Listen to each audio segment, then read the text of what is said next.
Shalom, selamat damai dalam kasih Yesus Kristus Tuhan kita. Kepada semua Archbishop, Bishop, Presiden, ahli tertinggi Majelis Gereja-Gereja Sabah, datu-datu, datin-datin, pemimpin-pemimpin masyarakat, para reverend, pendeta, pastor, dan pemimpin gereja Kristen di seluruh Sabah, saudara dan saudari yang saya kasihi dalam Yesus Kristus. Salam sejahtera dan selamat bertemu kembali dalam acara Berjalan untuk Yesus 2021. Saya bersyukur kepada Tuhan kerana pada musim COVID-19 ini, Majlis Gereja-Gereja Sabah bersama Pastors Fellowship Kota Kinabalu dan Prison Fellowship Malaysia Sabah masih dapat menganjurkan acara ini walaupun hanya secara maya, tanpa aktiviti berjalan seperti pada tahun-tahun sebelumnya. Sememangnya acara ini sudah biasa dilaksanakan dalam suasana ceria, penyertaan yang ramai dan bersemuka. Akan tetapi keadaan pada musim ini menuntut perubahan dalam cara kita mengadakan acara Berjalan untuk Yesus.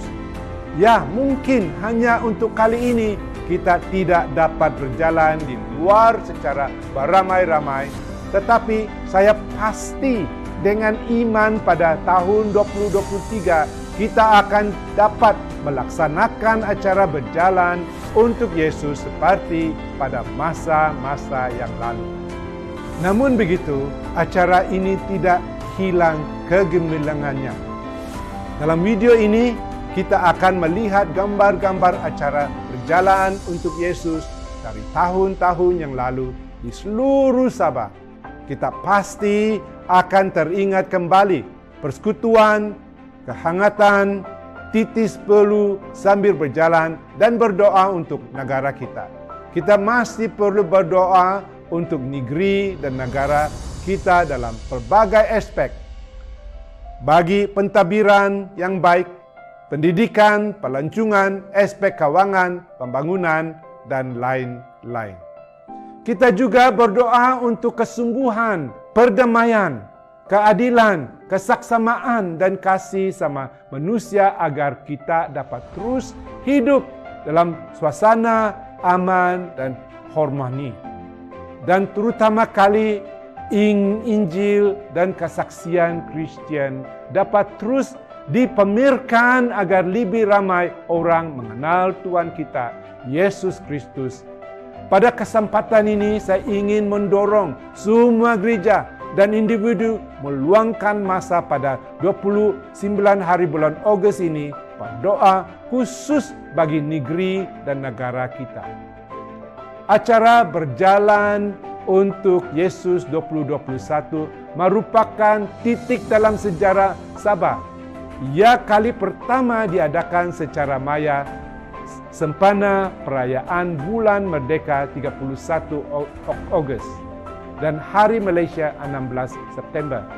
Pada masa lalu kita mengutip dana pada bulan Jun Ogos sebagai sumbangan kepada Majlis Gereja-Gereja Sabah dan Prison Fellowship, iaitu badan pelayanan yang membantu baduan penjara dalam proses rehabilitasi di samping mengirim sokongan dan bantuan kepada keluarga-keluarga baduan yang memerlukan. Kali ini semua acara dilakukan secara online. Saya ingin mendorong semua gereja dan ahli majlis gereja-gereja Sabah untuk menyumbang kepada pelayanan ini. Dengan cara ini, pekerjaan Tuhan di dalam penjara dapat diteruskan dengan giat. Segala sumbangan ini adalah sebahagian pengorbanan kita demi orang-orang yang memerlukan, terpenjara dan terpisah dari ahli keluarga. Saya menghargai pengorbanan dan komitmen kita untuk menjayakan acara ini biarpun hanya secara maya. Untuk mengakhiri ucapan saya, sekali lagi saya mengucapkan ribuan terima kasih kepada semua gereja-gereja, atas sokongan dalam acara berjalan untuk Yesus pada tahun ini. Semoga kita terus dilindungi daripada segala yang buruk dan terpelihara daripada wabak COVID-19. Kita jaga kita. Selamat berdoa dan selamat menyambut Hari Malaysia yang ke-58. Terima kasih dan Tuhan memberkati. 大家好，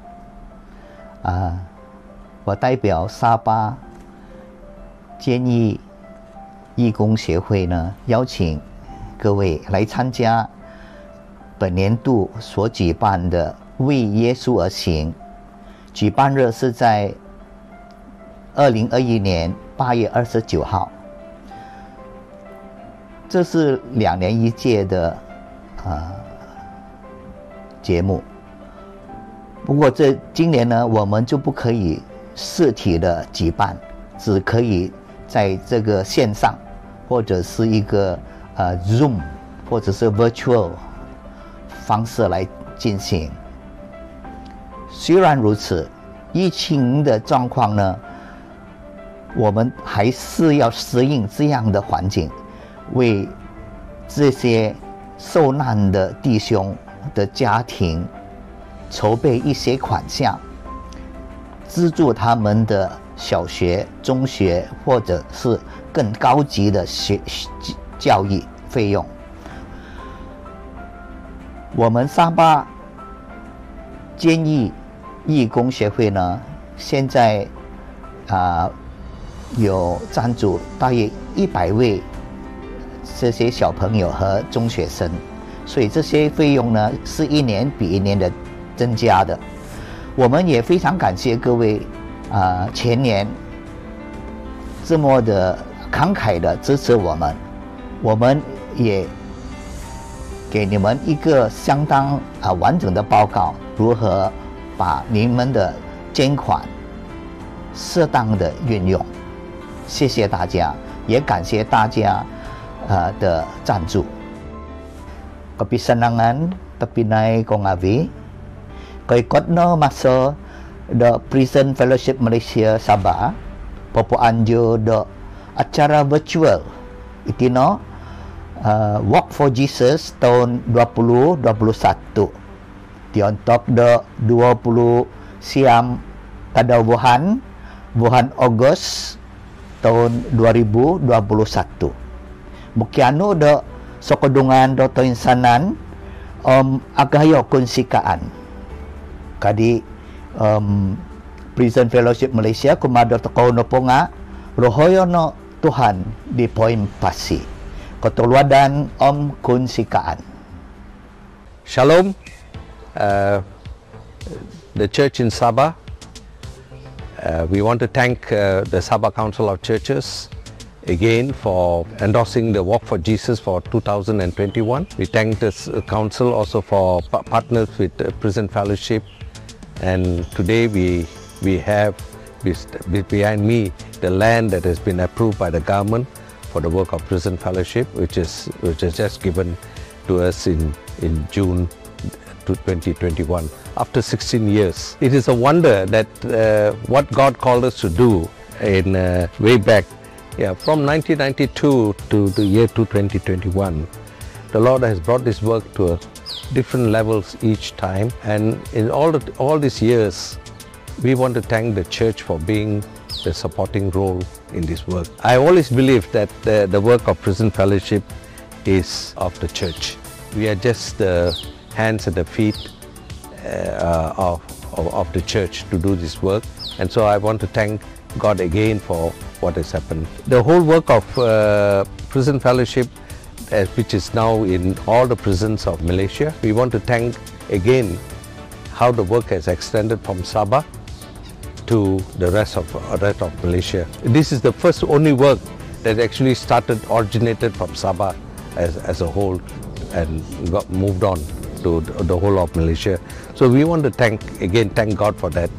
The Walk for Jesus is basically started in 1999 as a walk for the purpose of unite the churches, to pray and to support The support has now come to a point where we support the Sabah Council of Churches, because they have their own program, the inter-churches, and also prison fellowship. And so we pray that you would give us full support, and we covet your prayers. We thank God for all the volunteers that come from the various churches to help us in this work.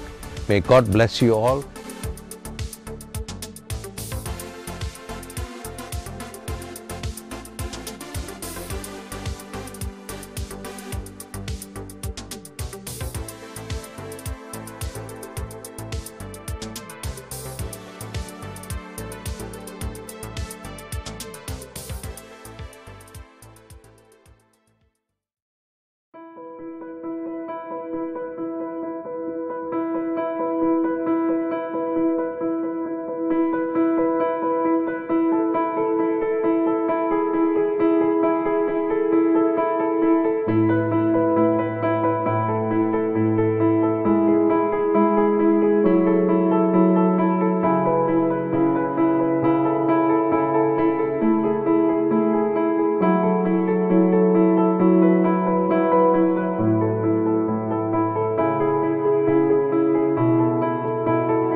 Shalom,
Salam, puji Tuhan. Terima kasih untuk kesetiaan kita untuk tetap bersama di dalam ibadah walaupun secara online ini. Kita bersyukur karena Tuhan sangat baik dan menyertai kita sepanjang hari-hari yang lalu. Sebelum kita memulakan ibadah kita pada pagi hari ini, mari kita sama-sama datang kepada Tuhan, merendahkan diri dan memohon pimpinan Tuhan agar ibadah kita pada pagi hari ini dapat berjalan dengan baik dan berkenan di hadapan Tuhan. Mari kita berdoa. Tuhan, segala puji dan syukur kami hanya kepada-Mu Tuhan Yesus yang sangat baik, yang telah melindungi dan menyertai kami sepanjang waktu-waktu yang lalu, dan kami percaya pimpinan dan perlindungan Tuhan akan sentiasa menyertai kami. Pada surga kami pagi hari ini datang kepada-Mu, merendahkan diri, merendahkan hati kami Tuhan Yesus untuk menikmati ibadah yang akan berlangsung sebentar ini Tuhan Yesus. Bapa di surga, kami memohon ampun dari semua kesalahan dan dosa kami Tuhan Yesus, yang kami sadar maupun tidak Tuhan Yesus, dalam perbuatan, dalam perkataan kami Tuhan Yesus, dalam pikiran kami Tuhan Yesus. Ampuni kami Tuhan Yesus, agar kami dilayakan di hadapan Tuhan. Pada surga kami mau berdoa untuk setiap ibadah yang berlangsung Tuhan Yesus pada pagi hari ini dimanapun juga Tuhan Yesus. Tuhan, Kau menyertai setiap ibadah, agar setiap jemaat Tuhan, anak-anak Tuhan yang menyertai ibadah kami pada pagi hari ini diberkati lewat acara-acara yang kami nikmati Tuhan Yesus. Pada surga kami juga berdoa kiranya ada kuasa-kuasa iblis, kuasa-kuasa kegelapan yang coba campur tangan mengganggu ibadah kami Tuhan Yesus dalam bentuk apapun juga Tuhan Yesus. Sama itu kami usir dalam nama Tuhan Yesus Kristus, dan kami tetap fokus dan tetap setia dalam mengikuti ibadah ini dari awal hingga selesai. Pada surga kami juga berdoa untuk anak-anak Tuhan yang mengambil pelayanan secara khusus, baik itu dalam pujian, pemberitaan firman Tuhan, ataupun apapun juga Tuhan, pelayanan mereka, Tuhan menyertai dan memberkati mereka.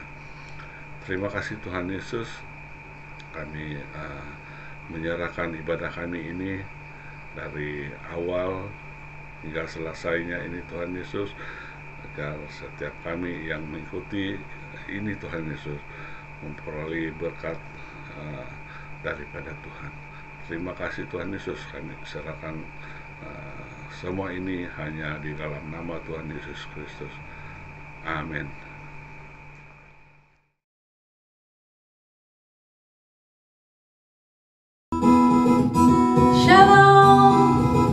Mari saat ini kita memuji Tuhan. Kita angkatkan lagu Bersyukurlah kepada Tuhan sebab Dia baik. Haleluya.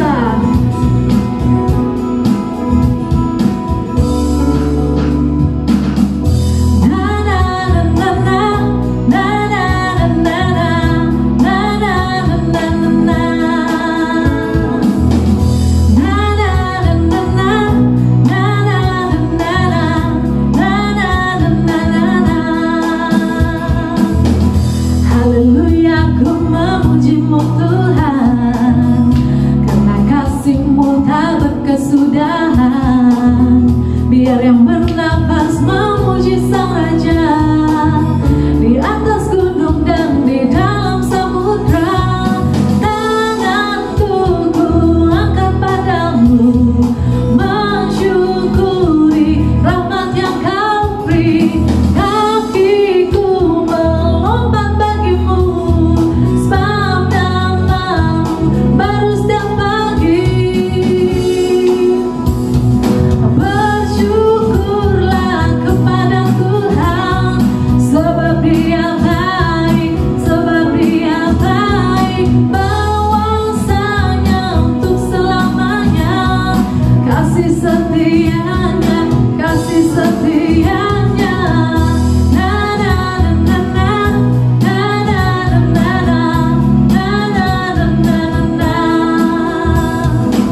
yang bernafas memuji Sang Raja di atas gunung dan di dalam samudra.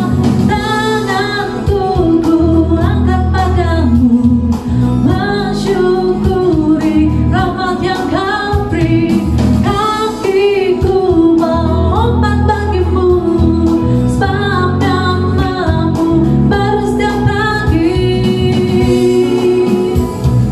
Bersyukurlah kepada Tuhan, sebab Dia baik, sebab Dia baik. Kuasanya untuk selamanya, kasih setianya, kasih setianya. Bersyukurlah kepada Tuhan, sebab Dia baik, sebab Dia baik. Kuasanya untuk selamanya, kasih setianya, kasih setianya. Na na na na na na na na na na na na. Haleluya. Na na na na na na na na na na. Tanganku ku angkat padamu, mensyukuri rahmat yang Kau beri. Kakiku melompat bagimu, sebab namamu baru setiap pagi. Bersyukurlah kepada Tuhan, sebab Dia baik, sebab Dia baik. Kuasanya untuk selamanya, kasih setianya, kasih setianya. Na na na na na na na na na na na. Sekali lagi. Na na na na na na na na na na. Beri kemuliaan untuk Tuhan. Haleluya. Mari kita terus memuji Tuhan dengan bertepuk tangan.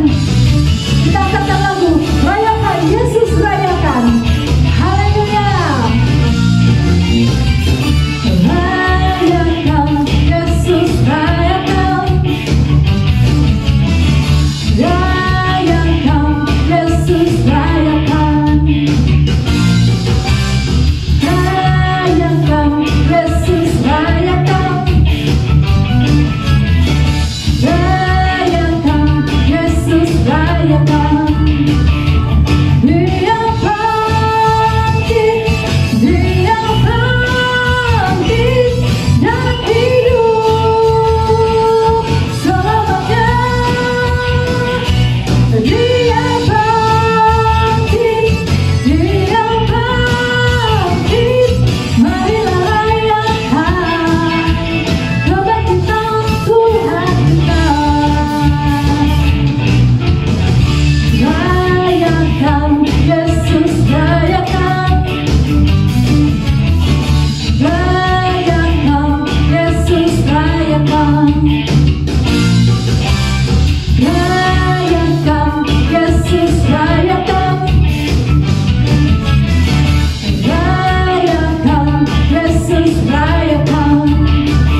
Shalom, syukur dan puji Tuhan. Hari ini kita sekali lagi bertemu dalam pertemuan ibadah secara dalam talian. Dan kita akan menyambut hari kemerdekaan pada 31 Agustus ini. Dan seterusnya hari kebangsaan pada 16 September. Selain daripada itu, kita juga akan melihat ataupun perlu mengetahui beberapa tarikh penting. Misalnya 31 Agustus 1957 adalah tarikh kemerdekaan Tanah Melayu. 31 Agustus 1963 adalah tarikh kemerdekaan Sabah. Dan 22 Julai 1963 adalah tarikh kemerdekaan Sarawak. Dan 16 September 1963 adalah hari pembentukan Malaysia. Saudara-saudari, hari ini kita akan berbicara dan mempelajari tentang merdeka. Tema Hari Kemerdekaan negara kita pada tahun ini ialah Malaysia Prihatin. Ini tema yang sama juga dengan tema kemerdekaan pada tahun lepas, tahun 2020.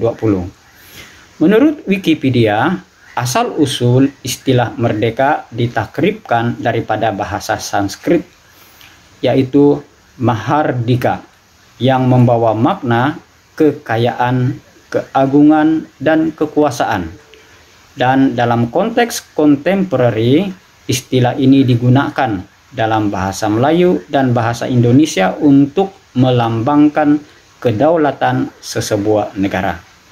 Menurut Kamus Dewan edisi yang keempat pula, merdeka ialah bebas daripada penjajahan, kurungan, naungan, dan lain-lain, atau lepas daripada tebusan, tuntutan, dan berdiri sendiri, tidak bergantung pada yang lain.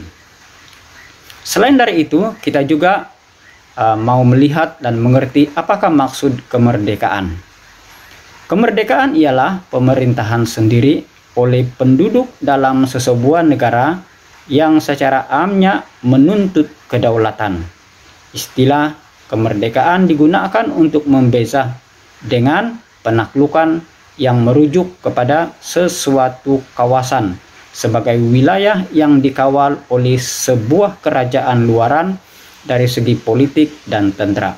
Dan perkataan ini kadang-kadang digunakan dalam arti kata yang lebih lemah untuk membezakan dengan hegemoni yang merupakan kawalan sebuah negara secara tidak langsung oleh sebuah negara yang lebih kuat.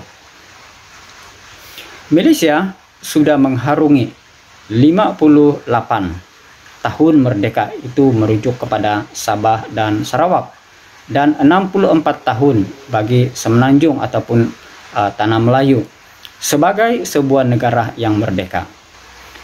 Tema Hari Kemerdekaan pada tahun ini seperti yang saya katakan tadi adalah Malaysia Prihatin. Dan dalam tema ini kita boleh meneliti beberapa makna bahagian-bahagian dalam logo yang terdapat dalam tema ataupun logo tema ini. Misalnya, logo yang berbentuk hati melambangkan keprihatinan kerajaan Malaysia terhadap masyarakat berbilang kaum. Manakala warna biru tua itu melambangkan kesatuan hati rakyat Malaysia yang berbilang kaum hidup dalam keadaan aman dan harmoni.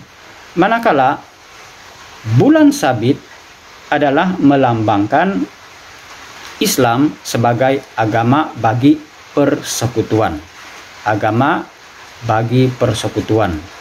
Manakala bintang pecah 14 ataupun 14 bucu ini melambangkan perpaduan 13 buah negeri dan kerajaan persekutuan. Manakala 7 jalur merah putih berbentuk hati melambangkan terjalinnya keberanian dan kebersediaan dalam menghadapi segala rintangan dengan keikhlasan dan kesungguhan. Nah, Stigma bunga raya, apakah maksudnya? Stigma bunga raya ini membawa negara menuju ke mercu kejayaan. Dan 5 titik merah adalah sebagai simbolik kepada 5 kelopak bunga raya yang melambangkan 5 prinsip rukun negara yang menjadi kunci perpaduan yang berbilang bangsa di negara kita. Dan saudara-saudari, apa itu rukun negara? Rukun negara adalah satu rukun yang telah diistiharkan pada 31 Agustus 1970. Diperkenalkan berikutan peristiwa 13 Mei 1969 yang telah melemahkan perpaduan antara kaum di Malaysia. Bahagian pertama dalam rukun negara ini menggariskan objektif masyarakat Malaysia yang mahu dibentuk, yaitu mencapai perpaduan yang lebih erat dalam kalangan seluruh masyarakat, memelihara satu cara hidup demokratik, mencipta satu masyarakat yang adil di mana kemakmuran negara dapat dinikmati bersama secara adil dan saksama, membentuk satu sikap yang liberal terhadap tradisi kebudayaan yang kaya dan berbagai-bagai corak, serta membina sebuah masyarakat progresif yang akan menggunakan sains dan teknologi modern. Dan bahagian kedua dalam rukun negara ini menggariskan 5 prinsip berikut, yaitu kepercayaan kepada Tuhan. Kedua, kesetiaan kepada raja dan negara. Yang ketiga adalah keluhuran perlembagaan. Dan keempat, kedaulatan undang-undang. Dan yang kelima adalah kesopanan dan kesusilaan. Saudara-saudari, apakah yang dapat kita pelajari daripada bahagian pertama ini tentang negara kita, tentang hasrat leluhur kita, pemimpin-pemimpin yang terdahulu dan kita yang ada pada masa ini? Apakah yang kita harapkan pada hari ini dan pada masa yang akan datang bagi sebuah negara yang besar, yang berbilang kaum seperti negara Malaysia? Dan pada hari ini juga kita akan melihat bagaimana Alkitab atau firman Tuhan mengajar kita bahwa kita sendiri juga dahulunya adalah seorang yang tidak merdeka, seorang hamba, seorang yang dijajah ataupun di bawah penaklukan sesuatu kuasa, dan hanya merdeka karena Yesus Kristus. Ketika para penoroka, para pengembara pada abad yang ke-14, tahun 1400 sehingga 1750, ketika mereka meninggalkan negara mereka untuk mencari tempat yang baru, untuk mencari kawasan dan wilayah yang baru di mana mereka berhasrat untuk memperluaskannya, maka apa yang mendorong mereka ialah 3G. Nah, saudara, apa itu 3G?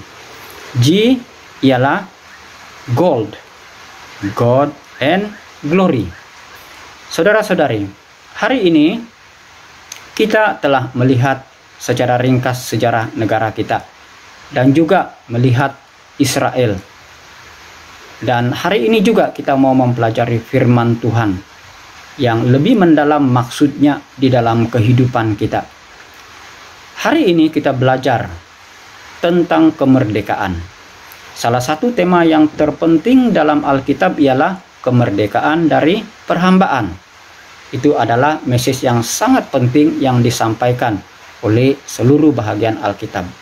Nah, saudara-saudari, mari kita duduk sebentar dan memikirkan satu situasi ini. Bayangkan Anda berada di dalam sebuah dewan bawah tanah yang besar dan sesak, yang tertutup rapat, tidak ada jendela, dan terkunci secara otomatis dari luar. Kemudian tiba-tiba berlaku blackout total yang lama. Kira-kira apa keadaan situasi di dalam dewan bawah tanah ini? Apakah keadaan yang dialami oleh mereka yang terperangkap di dalam dewan ini? Tanpa sebarang sumber cahaya, tidak ada handphone, tidak ada lighter, tidak ada mancis, tidak ada kelip-kelip juga. Serba gelap, 100% gelap, hitam pekat.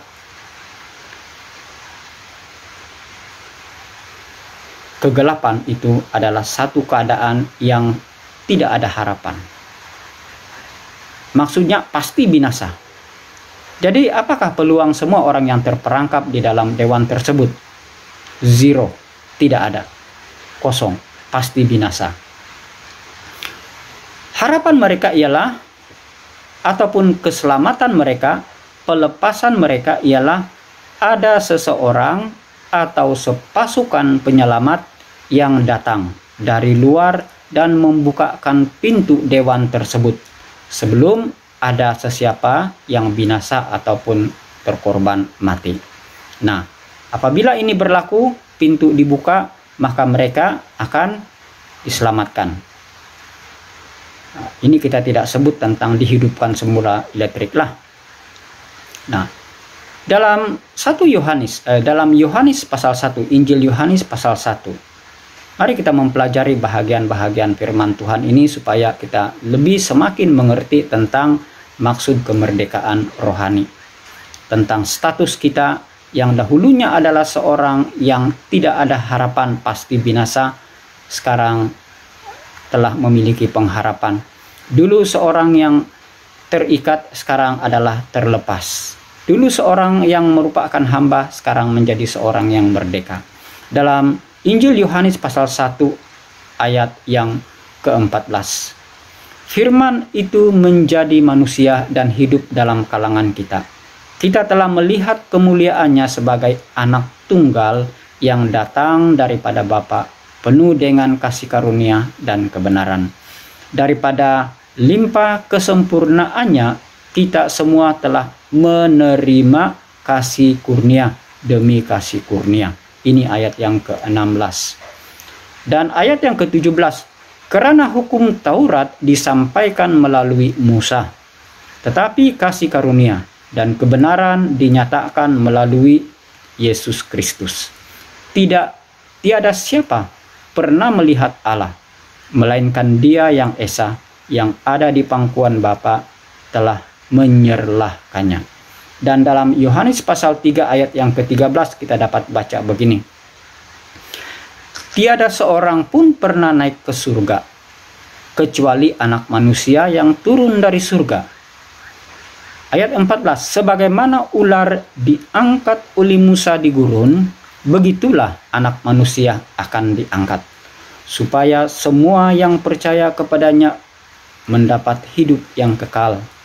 Allah begitu mengasihi dunia, sehingga menganugerahkan anaknya yang tunggal, supaya setiap orang yang percaya kepadanya tidak binasa, melainkan beroleh hidup yang kekal.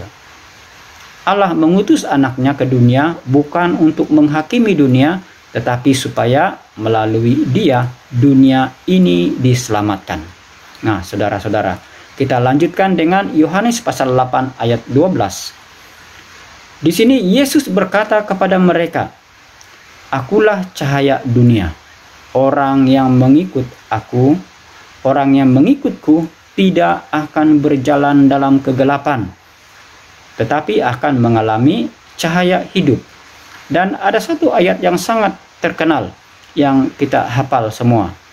Yohanes pasal 14 ayat 6. Tapi sebelum itu, mari kita baca ayat yang sebelumnya. Thomas berkata kepada Yesus, "Tuhan, kami tidak tahu kemana Engkau pergi. Bagaimana kami mungkin tahu jalan ke sana?"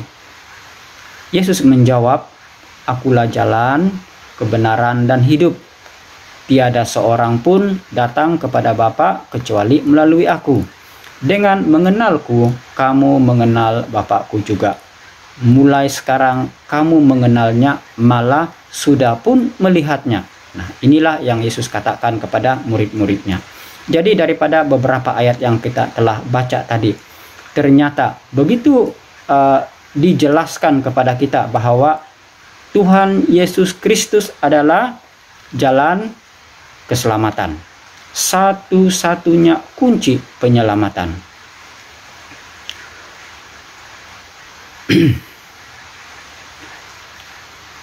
Kita lanjutkan pembacaan kitab firman Tuhan yang diambil daripada Yohanes pasal 8 ayat yang ke-31 sehingga ayat yang ke-38. Kebenaran yang membebaskanmu.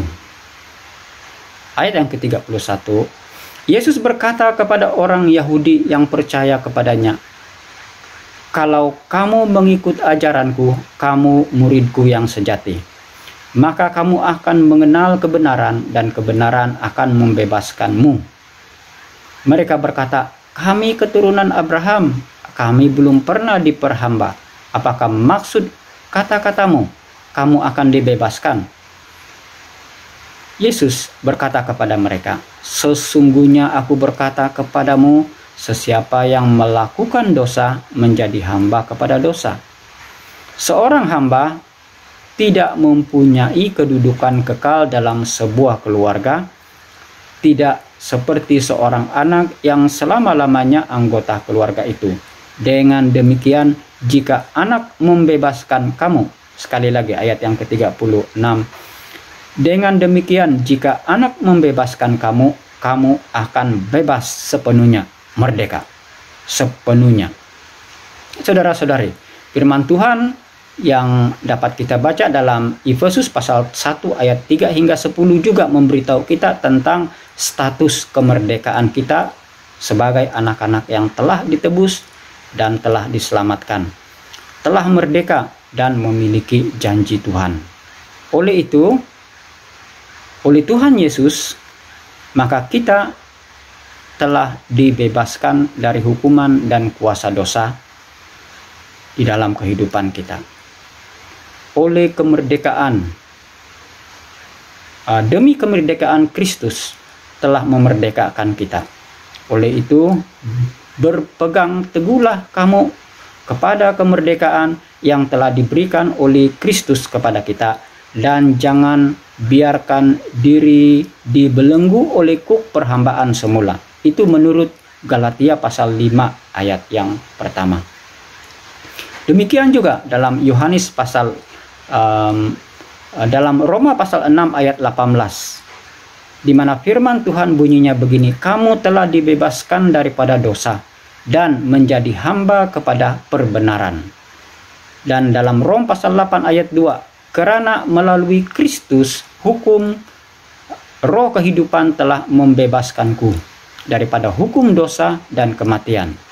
Jadi saudara-saudari, Alkitab menyatakan bahwa upah dan akibat dosa ialah pemisahan selama-lamanya daripada Allah. Tetapi Yesus Kristus telah membayar lunas segala hukuman dosa tersebut oleh kematiannya di kayu salib. Sebelum kita datang kepada Yesus, kita adalah hamba kepada dosa. Dan kebangkitan Yesus telah mengalahkan segala kuasa dosa atas kita. Apabila kita menyerahkan kehidupan kita kepadanya dan menurutinya dengan setia, maka oleh kuasa Roh Kudus kita juga dapat kuasa untuk mengalahkan dosa. Jadi saudara-saudari, hari ini, sekarang kita bukan lagi hamba kepada dosa. Kita juga bermaksud pada hari ini untuk mengerti bahwa kita ini diselamatkan bukan setakat untuk selamat dan lepas itu duduk diam-diam. Matius pasal 28 ayat 18 dan ayat yang ke-19 adalah merupakan amanat agung Kristus untuk kita semua. Maka pada hari ini mari kita memikirkan tentang apakah tanggung jawab kita. Menurut Yesaya pasal 61 ayat 1, Roh Tuhan Allah ada padaku, karena Tuhan telah mengurapi aku untuk membawa kabar baik kepada orang yang tertindas. Dia mengutus aku untuk membalut hati yang hancur, untuk mengumumkan pembebasan kepada orang tawanan dan kelepasan bagi para tahanan. Demikian juga Galatia pasal 5 ayat 13. Karena kamu saudara-saudara telah dipanggil untuk mendapat kebebasan. Cuma jangan gunakan kebebasan sebagai kesempatan memuaskan hawa nafsu, tetapi berkhidmatlah untuk satu sama lain dengan kasih. Nah, saudara-saudari, yang merdeka tidak bermaksud kita setakat merdeka kemudian kita tidak berbuat apa-apa, apalagi membiarkan kita dikuasai semula oleh dosa yang memperhambakan kita satu ketika dahulu. Saya ingin mengajak kita merenungkan satu kisah yang terjadi di USSR ataupun Soviet Union pada waktu dahulu, yang pernah dituliskan oleh Chuck Swindoll. Bagaimana orang-orang Kristen di sana ketika kerajaan komunis begitu keras mengamalkan kuku besi, melarang orang beribadah kepada Tuhan, maka orang Kristen yang ada di situ, mereka ketika mereka berkumpul secara rahasia. Dan pada satu hari ketika sekumpulan jemaat ini sedang memuji Tuhan, maka masuklah dua orang tentara Soviet masuk dan mengarahkan mereka untuk ke tepi dan mengangkatkan tangan mereka pada dinding. Kemudian dia bertanya, siapa di antara kamu yang ingin dilepaskan? Kamu akan dilepaskan sekiranya kamu mengaku bahwa kamu bukan Kristen. Lalu ada 2-3 orang yang menurunkan tangan dan keluar. Kemudian ditanya lagi dan ada lagi yang keluar. Akhirnya tanpa disangka, di luar dugaan mereka yang masih lagi mengangkatkan tangan itu, 2 orang polis ataupun tentara ini mengaku ataupun memberitahu mereka, sebenarnya kami juga adalah Kristen seperti kamu, dan kami merasa sedih karena ada orang yang tidak setia dan tidak dapat dipercayai. Ya, saudara-saudari, ini kisah yang mengajak kita bahwa mengajak dan memberikan peringatan kepada kita bahwa pencobaan, kesusahan, penganiayaan di sekeliling kita yang akan dihadapi ataupun dihadapi pada masa sekarang dan masa akan datang boleh membuatkan kita jatuh semula ke dalam perhambaan. Ada satu kisah yang sangat menarik di US, yaitu ketika para peneroka awal menduduki Amerika, mereka berkumpul. Ketika mereka mendarat, mereka membuat satu perjanjian, agreement. This agreement state among other things that they come to this cause for the glory of God and the advancement of Christian faith. Nah, itulah yang mereka lakukan. Dan ketika mereka mendapatkan hasil yang pertama, apa yang mereka buat? Hasil pertama ladang mereka, jagung mereka, apa yang mereka buat ialah mereka menaikkan pujian kepada Tuhan. Mereka menaikkan bersama-sama menyanyikan Mazmur 24. Dan ketika itu juga mereka mengajak kaum Indian, kaum asli Indian untuk sama-sama meraihkan dengan mereka. Mereka makan bersama dan menyanyi bersama dan membahagi-bahagikan berkat yang Tuhan beri, dan Injil Kristus diberitakan kepada mereka. Inilah kumpulan orang Kristen yang pertama sampai ke benua Amerika Utara itu. Dan pada hari ini USA sedang mengalami kekeringan dan semakin tenggelam.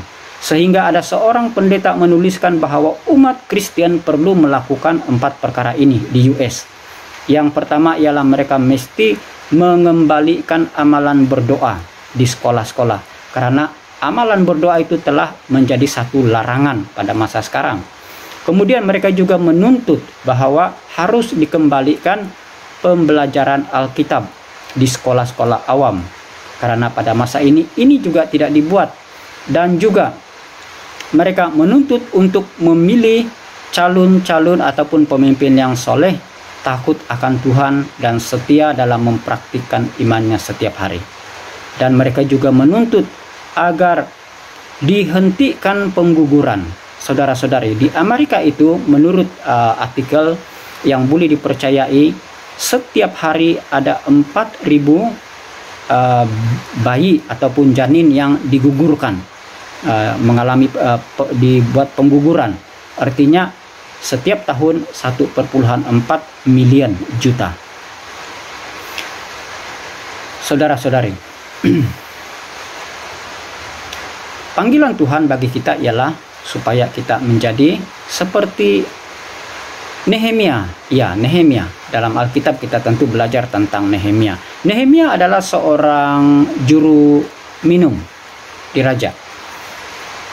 Orang biasa sahaja, bukannya kehidupannya senang sangatlah, tetapi lebih selesa daripada mereka yang di luar istana.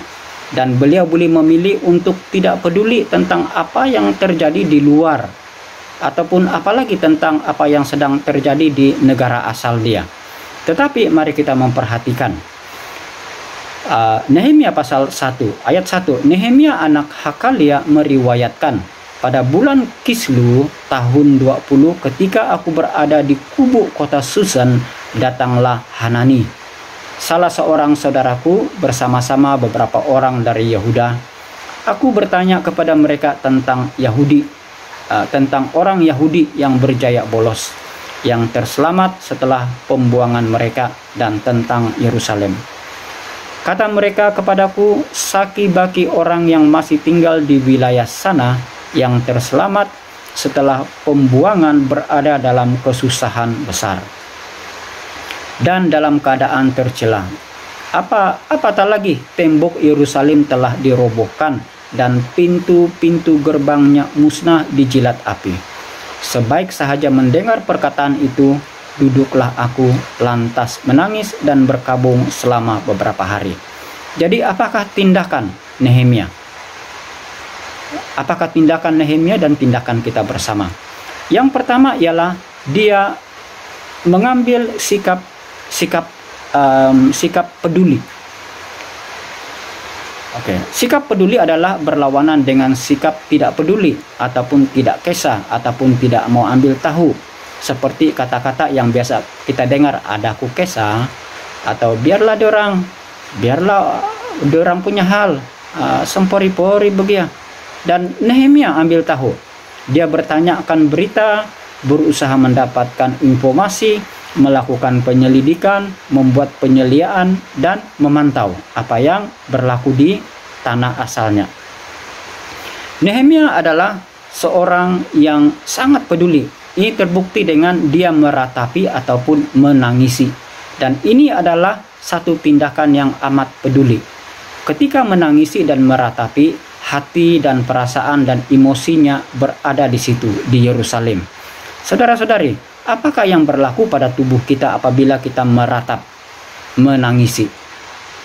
Seluruh tenaga dalaman kita disedut keluar, sehingga kita hilang selera, broken hearted, dan hancur luluh. Tidak ada selera makan.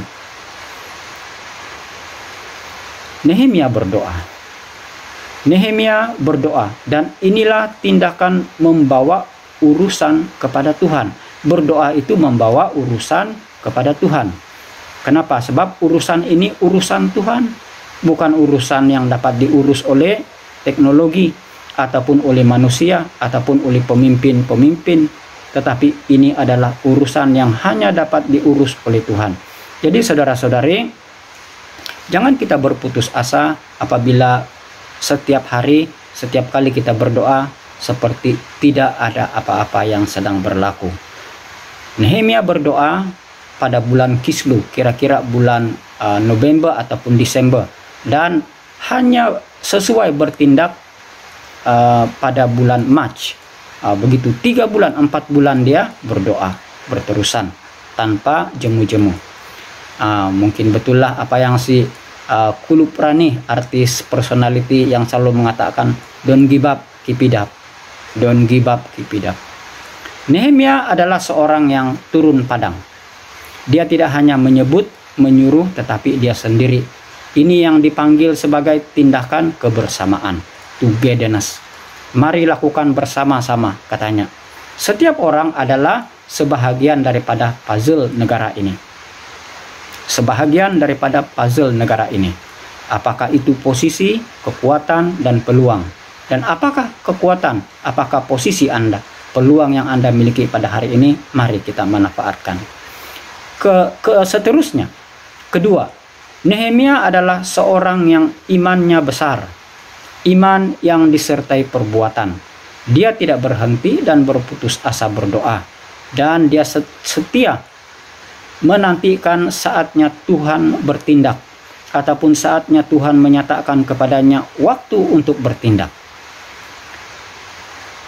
Kita memperhatikan Nehemia turut membawa rakan-rakannya, keluarganya, sanak saudaranya untuk turut serta memberi mereka motivasi, sokongan, dan bantuan. Nah, ini dapat kita lihat dalam ayat yang ke-17 dan 18. Ada seorang rakan yang saya kenal di IPG Keningau yang sangat aktif dalam pelayanan. Dia memberitahu saya bagaimana penyertaan dan kebersamaan istri dan anak-anaknya di dalam pelayanan membuatkan dia sentiasa merasa segar dan bersemangat untuk melayani Tuhan.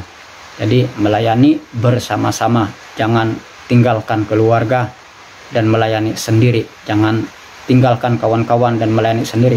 Jom melayani bersama-sama. Nehemia, yang ketiga, Nehemia adalah seorang yang sangat bekerja keras. Dengan kerja keras itu, dengan itu dia dapat menyatakan, membuktikan betapa dia seorang yang sungguh-sungguh. Menurut kamus, kerja keras adalah kegiatan yang dikerjakan secara sungguh-sungguh tanpa mengenal lelah ataupun berhenti sebelum target kerja tercapai, dan selalu mengutamakan dan memperhatikan kepuasan hasil pada setiap kegiatan yang dilakukan. Nah, inilah kerja keras. Dan yang keempat, terakhir, Nehemia adalah seorang yang bijak menangani cabaran. Apakah yang dihadapinya? Apakah cabaran-cabaran yang dihadapi? Yang pertama, cabaran manusia dari luar. Dia diolok, diejek, disindir, diserang, diganggu, difitnah, diancam, difitnah kononnya dia sedang merancang satu pemberontakan. Di sekeliling kita ada orang yang seperti itu. Orang yang bersifat seperti Sanbalat. Yang kedua, Nehemia adalah seorang yang bijak menangani cabaran. Cabaran yang kedua ialah cabaran material. Cabaran material. Kekurangan peralatan, kekurangan ekonomi, kekurangan kepakaran dan tenaga manusia dan sebenarnya. Kekurangan dari segi komunikasi. Tetapi semuanya ini dihadapinya dengan kuat. Dan cabaran yang terakhir ialah cabaran dari dalam. Ini adalah yang kita panggil tekanan, stres, kekeringan, depression, tension, sakit, keletihan, dan sebagainya. Jadi saudara-saudari, Nehemia adalah model kita. Di sebuah negara seperti negara kita, kita memerlukan orang Kristen yang bernama Nehemia, yang bertindak seperti Nehemia. Apakah doa yang biasa kita bawa dalam pertemuan ibadah kita? Kita selalu berdoa tentang global, negara, hikmat, isu, kepimpinan, dan sebagainya. Keluarga dan diri sendiri. Nah, saudara-saudari,